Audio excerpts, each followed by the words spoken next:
Hi hello everyone welcome to searching ports. எந்த video நீங்கள் பார்த்துட்ருக்கீங்கன்னா மறக்காமல் லைக் பண்ணுங்கள், ஷேர் பண்ணுங்கள், கமெண்ட் பண்ணுங்கள், மறக்காமல் சப்ஸ்கிரைப் பண்ணுங்கள் நண்பா.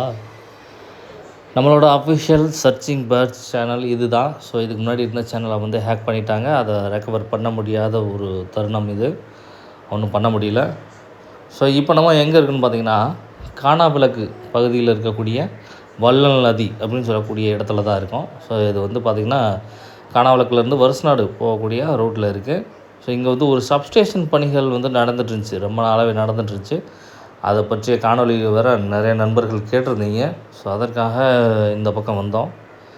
ஸோ வந்து பார்க்கும்போது ஏற்கனவே நான் சொல்லியிருந்தேன் இல்லையா, ஒரு தடவை பார்த்தேன், கொஞ்சம் டெவலப் ஆகிருந்துச்சு அப்படின்னு சொல்லிட்டு. ஸோ இப்போ நீங்கள் பார்க்குறது அதே தான். அதை கொஞ்சம் டெவலப் பண்ணியிருக்காங்க. இன்னும் கொஞ்சம் வேலைப்பாடுகள் இருக்குது. ஸோ பார்க்கும்போது ஒர்க்கிங் ப்ராசஸ் நடந்துகிட்ருக்கு. நம்ம வந்து ஈவினிங் டைம்ன்றதுனால அந்த இடத்துல யாரும் இல்லை. பட் ஒர்க்கிங் ப்ராசஸ் அன்றைக்கி பார்த்ததை விட இன்றைக்கி கொஞ்சம் எக்ஸ்ட்ரா நடந்துகிட்ருக்கு அப்படின்னே சொல்லலாம். அதே மாதிரி சில விஷயங்கள் நம்ம உன்னிப்பாக கவனிக்க வேண்டியது இருக்குது. நான் இங்கே வந்து பார்த்தப்ப கரெக்டாக வந்து ஒரு 6:15 இருக்கும். இந்த 6:15 அப்படின்றது டைமிங் வந்து தேனியில் ரயில் புறப்படக்கூடிய நேரம், தேனியிலேருந்து மதுரை நோக்கி வரக்கூடிய நேரம். இந்த நேரத்தில் பார்த்திங்கன்னா பள்ளிக்கூடத்து பசங்க வந்து இந்த ட்ராக் வழியாக நடந்து போயிட்டுருந்தாங்க. சில பெரியவங்களும் நடந்து போயிட்டுருந்தாங்க. அதை பார்க்கும்போது ஒரு பக்கம் அவங்க மேலே எதனால், ஏன் இப்படி ட்ராக் மேலே போயிட்டுருக்காங்க, உங்களுக்கு ஏன் இப்படி ஒரு விழிப்புணர்வு இல்லாமல் இருக்காங்களே அப்படின்னு யோசிக்கிற அளவுக்கு இருக்குது.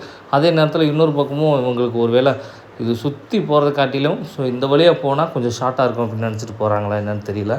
அதே மாதிரி சில நண்பர்கள் என்ன பண்ணுவாங்க, வாக்கிங் போகிறதெல்லாம் ட்ராக் வழியாக வாக்கிங் போயிட்டுருப்பாங்க. எந்த நேரத்தில் சோதனை நடக்குதுன்னு தெரியாது. எந்த நேரத்தில் ஏதாவது ஒரு எமர்ஜென்சி, ஒரு ஸ்பெஷல் ட்ரெயின் எது வேணாலும் வரலாம், அவங்களுக்குலாம் தெரியாது. ஸோ அதனால் மேக்ஸிமம் ரயில்வே ட்ராக்கில் நடக்கிறதோ அல்லது இந்த மாதிரி ஸ்கூல் பசங்க போகிறது யாரையும் பார்த்தீங்கன்னா கண்டிப்பாக ட்ராக்கை விட்டு கீழே இறங்கி கூட நடந்து போக சொல்லுங்கள். அது ரொம்ப சேஃப்டி. கீழே கூட ட்ராக்கை ஒட்டி கூட ஒரு பாதைகள் இருக்கும், நல்லா தான் இருக்கும். அதனால் அந்த வழியாக கூட போகலாம். தயவுசெய்து யாரும் ட்ராக் வழியாக நடந்து போக வேணாம். அதே மாதிரி பார்த்திங்கன்னா இந்த வேலைப்பாடுகள் அப்படின்றது நல்லாவே நடந்திருக்கு. நிறைய நண்பர்கள் இப்போ சரவணன் பீமா அப்படின்னு சொல்லக்கூடிய ஒரு நண்பர் கூட கேட்டிருந்தார் ரீசெண்டாக, வள்ளல் நதி பக்கத்தில் வந்து இந்த சப்ஸ்டேஷன் பணிகள் எந்த மாதிரி நடந்துகிட்ருக்கு அப்படின்னு சொல்லி காட்டுங்க அப்படின்னு சொல்லிட்டு. நல்லாவே நடந்துகிட்ருக்கு. அதேமாரி பார்த்திங்கன்னா இப்போ ரீசெண்டாக ஒரு நியூஸ் பேப்பர் கட்டிங்கில் பார்த்தேன், இந்த இடத்துல வந்து ஒரு ரயில்வே ஸ்டாப்பேஜ் ஏற்படுத்தினா நல்லாயிருக்கும் அப்படின்னு சொல்லிட்டு ஒரு கோரிக்கை வச்சுருக்காங்க. ஸோ அது எந்த லெவலில் இருக்குன்னு தெரியல. ஏன்னா இதுக்கு முன்னாடி, அதாவது எப்படி சொல்கிறது, ஆரம்ப காலகட்டங்களில் இங்கே ஒரு மார்க்கெட், பெரிய சந்தை இருந்ததாகவும், இங்கேருந்து விளையக்கூடிய பொருட்கள்லாம் வந்து அதில் தான் ஏற்றி கொண்டு போய் அதை விற்பனை செய்வாங்க அப்படின்ற மாதிரி சொல்கிறாங்க, சரக்குகள்லாம் ஏற்றிட்டு போகிற மாதிரி. பட் இப்போ அந்த மாதிரி வசதிகள் இல்லை. அதனால் ஒரு கோரிக்கை வச்சுருக்கிறதா நியூஸ் பேப்பரில் பார்த்தேன் கட்டிங்லலாம். ஸோ நிறைய அப்டேட்ஸ் இருக்குது. நம்ம கண்டினியூவாக அடுத்த அப்டேட்டை பார்க்கலாம் நண்பா. ஸோ அடுத்த வீடியோவில் நம்ம வந்து நிறைய நண்பர்கள் நிறையா கோரிக்கைகள் வச்சுருக்கீங்க கமெண்ட் பாக்ஸில். உங்களோட கமெண்ட் பாக்ஸை வந்து அது கமெண்ட் பண்ணுறதுன்றதே ஒரு பெரிய விஷயம். ஒரு வீடியோ பார்த்து லைக் பண்ணிவிட்டு அதை உள்ளே போய் கமெண்ட் பண்ணுறதுன்றது பெரிய விஷயம். உங்களோட கருத்துக்களை தெரிவிக்கக்கூடிய இடம். ஸோ அந்த கருத்துக்கு வந்து மதிப்பளிக்கணும்.